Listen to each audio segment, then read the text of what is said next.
and I've got my hat. I had to bring a hat, Vicky. I've also brought with me the Akaroa Mail, which you would think would have actually been written for the annual plan process. It hasn't. But it's got about the reopening of the Gaiety. It's got about the Integrated Family Health Centre, which I don't talk in the annual plan process, but it's on its way. And there are a lot of letters to the editor about the state of the town in it. So I've left there's an Akaroa Mail there for you to all have a look at. Great. I've also brought the community development plan, our community board plan, which if you notice we reflect that on the bottom of our annual plan submission. We link it back to this. So I've got some of those there for you too, if you'd like those today. But wait, there's more. Yes, but wait. You brought croissants too. Yes.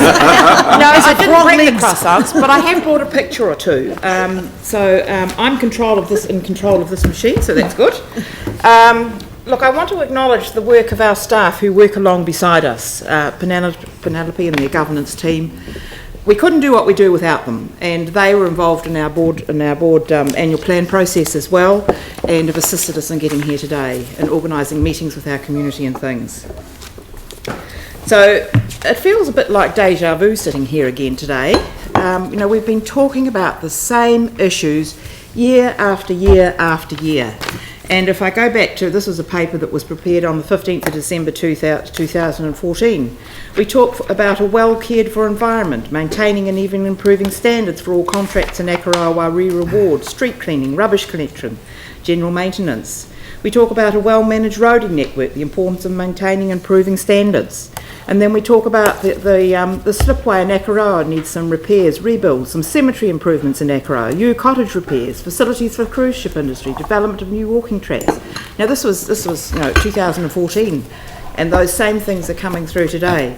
So a lot of what's in our submission here today have actually been picked up by us over the past 12 months.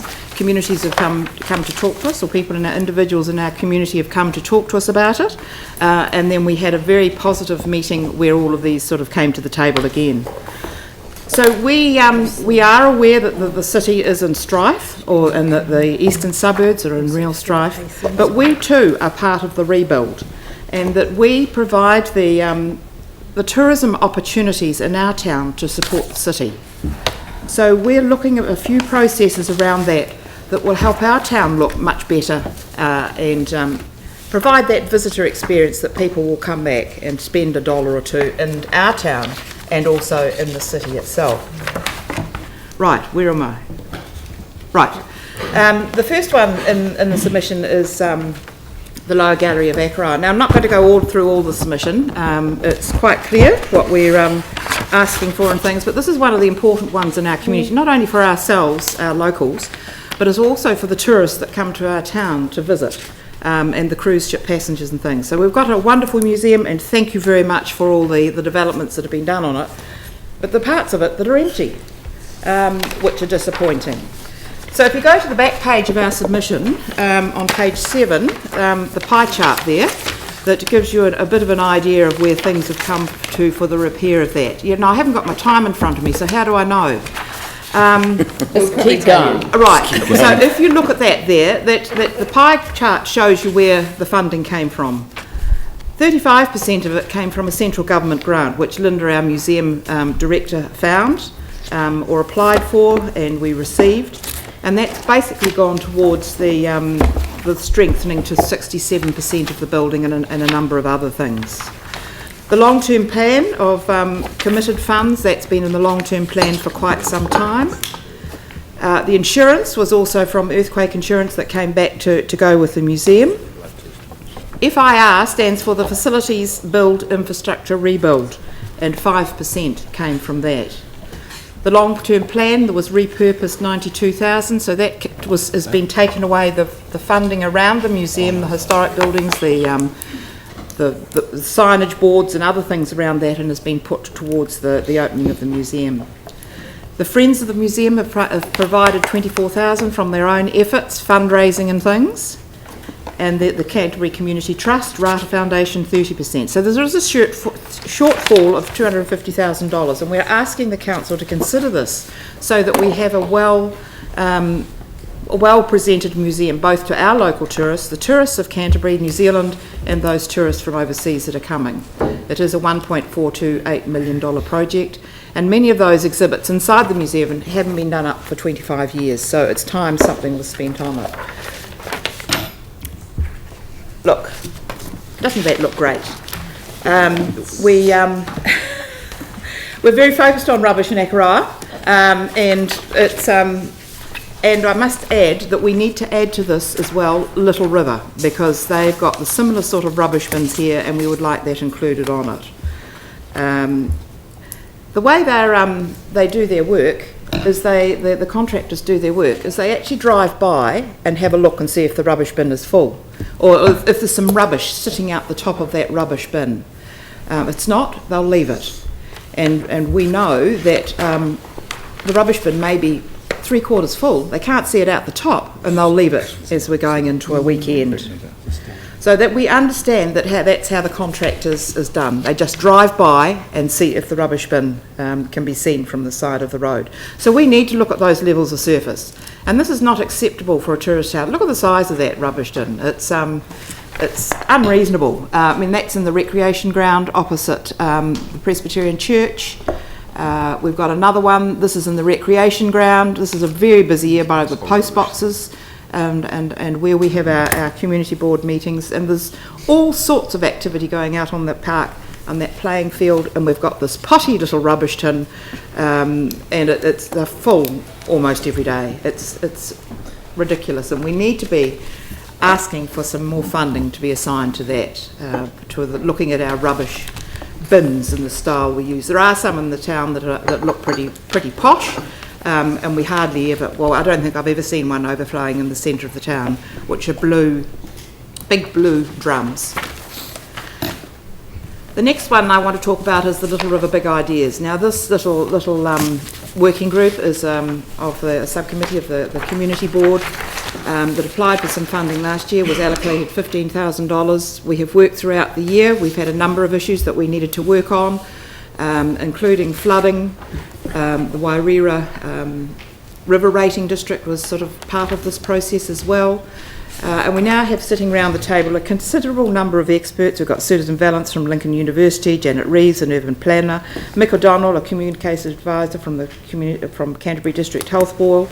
We've got John Boyles from the Rairewa Runanga, the community board, and other community members. So we sit around the table, and we're actually drawing up a little plan. We've got, importantly, a couple of council staff working with us too, and it's we're doing some amazing work with that. So we're just asking for a little bit of extra funding to allow us to do a few projects next year. Next one, have a look. Can you see? It's like the sea. This is the Awiti tennis courts in Little River. Very important netball courts, vital for sports activities, and in fact our school children now and our teams in this area actually have to travel to other areas because they do not have the courts here. So you can see it's in very poor condition, and there's also another set of courts in Akaroa that are in similar condition, not as bad as this one of course. So it's vital that we have good exercise for our children. They use this for skateboarding, all sorts of things, tennis, and it's a considerable project. It was affected by the floods, and we need to do some work with it. So there's just another one of them. The present condition with grass growing up between the area, but it is a safe flat space for kids to ride and do all sorts of things, and it's in the domain, so it's not a very good looking site. So but we do have a community that's willing to work together and do things, and this is a partnership that we had afterwards where they cleaned up and took the silt of it, and this community is willing to fund and assist with doing something with these courts. So we're asking for some assistance and to upgrade those courts. Plus the Akaroa ones as well. And the Akaroa ones, they're a good flat in one of the flattest areas of the town. Well, thank you very much for the work that's been done this week and the improvements that have been achieved, and moving forward to dealing with the freedom camping issues. It's obviously quite appropriate that it's come at a time when the government is also looking at providing some funds for small communities. I'm not quite sure that we're small communities of the City Council, but it would be nice to think that we were actually going to get something to help us along the way. It's a good, the freedom camping bylaw and what we were involved with our community was a good example of how a community working together in a small community with a leader in amongst that community can come together with sound information, present it to the board, present it to the council, and then we get an extremely good outcome. So I do thank you for that process, and we look forward to being involved, and perhaps some of us being involved with a working group as we go forward. And there's a lot of things we could say about round this. I do note that the Burwood Pegasus board is looking at is asking for some dump sites. We also need to think about, if we've got new sewage systems going in, we need to have dump sites with those. I'm also beginning to suggest that we need to look at tourism for Akaroa. If the cruise ships are going to remain for some time, and it looks as though it's evident, we need to do some better management of what's going on. It's no longer temporary, it's permanent, and that's what they say, is temporary is always permanent. But we do need to look at something that's more sustainable, and as we move forward. The next one is our Akaroa slipway. That's on page 3 of the submission. I hope you're following these through the submission. I should be saying where they are on the pages, but we're on page 3, and about our slipways. Well, this is like a worn-out record too. We've been talking about this for a number of years too. The slipway is built in the wrong area. You can see there on the left. I haven't got an arrow. I don't know where it is, but on the left there, below those piles on that jetty area, is the end of the jetty. So, and they can, it's the end of the slipway, it's the end of the slipway, there's concrete there. So this is where the boats are expected to come in and out. So they can only do that either side of the high tide, 2 hours either side. We are a seaside town, and we expect good facilities for our boaties to use. It was dredged 6 years ago, the channel was improved, hasn't been done since. There's some issues around some silly digger drivers, or some digger drivers didn't deal with it appropriately and got stuck, and there's been all sorts of problems around that, and people not prepared to take their diggers out. But we are a seaside town and expect to see good facilities for our boaties. And as I said, there has been funding in the budget to do this, but it hasn't been done. So we're asking for it to be relooked at. A number of these issues that I'm bringing up now are also being suggested in the submission that's been tabled from about 40 residents in Akaroa. So these issues, like the slipways, the freedom campings, the rubbish bins, are all mentioned in that as well. You would have think I would have written their submission, but I haven't. They're totally independent. So there are a couple of other slipways in the town too. There's the Bruce Bridge slipway, which is another one that needs to have a little bit of work done on it. It's down by the area where the school children and the young use it with their boating and sailing schools and things. It's a very important part of our activities. So if we now think a little bit more about tourism and the city, I know the city is all about the rebuild, but we understand that part of that focus for the rebuild of the city is also for the city and growth and sound business. So the rebuild of Canterbury and Christchurch is dependent on a good tourism industry, and we need to see that Akaroa has the right sort of infrastructure, just the infrastructure that's maintained in a better condition than what we've got now. We're not asking at this stage for huge improvements, but just better management of what we've got now. And there's an example of the buses in a morning at some stage. So Akaroa and the Peninsula and Christchurch are all part of this tourism opportunity, and we need to make sure that we're actually looking after our tourists well. It's our shop window, and we need to have our town in good order so that they will come back and visit us and provide them with a wonderful visitor experience. So here's another one of the tourists. That's what the streets are like. You can see there's no vehicles on the road, but the people are walking down the footpath, and the footpaths are crowded. There's over perhaps over 200,000 plus visitors that are coming to our town, local visitors, and plus local visitors and day trippers. And we're an easy place to reach, so we have to be dealing with some of these tourist issues that are being presented to us today. Well, this is rather not a nice, an embarrassment really. This is Yew Cottage, one of the City Council's little old cottages that it owns. But it just indicates a general standard of maintenance and presentation of the town, and it just lets us down. We've been grappling with this for a number of years, a couple of years now. It hasn't come up with an alternative use. We have asked for options on it, but just seeing this like this in the middle of our town and tourists working past it, it's very sad. But there are other things that we see around the town as well. You know, we see this in the footpaths and in the gutters. You know, we understand that you know, there's contractors over there, they should be doing these things. We understand that the community should be putting in requests for service, but it's a dismal sight that we're seeing. So how can it be allowed to stay like this? So just in going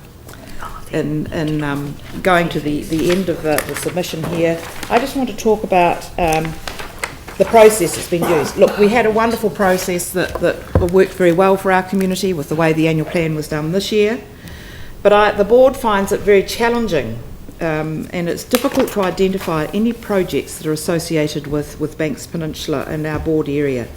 It would be much easier if the plan was designed in a better way so that Akaroa came up with all the things on Akaroa, that somebody could see what was going on. We also put in a number of submissions in before Christmas to go into the pre-annual plan process. They still apparently haven't got to the table. So we would like to know what's happened with that process when the community boards were allowed to put things forward for the annual plan. I also want to know what happens with the things that are in this annual plan. Do they go back to staff? Where do they go? And what happens with them? And then finally, I'm actually expecting a detailed response to some of our issues that our board has brought up, not a generic decision. I'm asking for some personal or individual responses to what we've said. So we have enjoyed the opportunity of working together. We want a vibrant community. We want to focus on the rebuild and the growth of tourism and the good businesses in both Canterbury, Banks Peninsula and Akaroa. And we look forward to having you in Akaroa sometime. Excellent. Thank you. Andrew? Thank you very much. Thank you. Thanks, Pam, for a detailed submission and certainly a very compelling verbal submission this morning, complete with props, which is good to see. I just wanted to talk a little bit more about the Akaroa Museum situation. Yes. Are you able to tell us how much of the Akaroa Museum is currently open compared to the amount of the museum that would be able to be open if this 250,000 was applied, and the amount of the collection which is available for public viewing at the moment compared to the amount of the collection that would be available for public viewing if the 250,000 were to be applied to this project? And I appreciate you might not have specifics, but maybe just to give something of an overview of what we're actually talking about here compared to what's going on at the moment. Look, Andrew, I can't give you that. There's only a very small proportion of the museum open at the moment. Maybe it's a third of the museum is open, but 20%. But yes, very small. Yes, but certainly the presentation this afternoon, or one of the submitters this afternoon, will be able to tell you a whole lot more, I would hope, about what is open. Yeah. But it is rather a vacant space when you walk into it. Yeah, and it's fair to say that there's significant frustration in the wider community that that's where the museum's been left, isn't it? We've just had a recent opening of an exhibition, the Menzies, the John Menzies exhibition, which is amazing. It's beautifully presented, but it's just disappointing. You go into one room, then you look through the door and the rest of it's closed.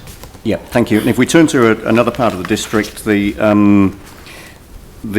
Our Iti Reserve, Little River, the netball courts there. Yes.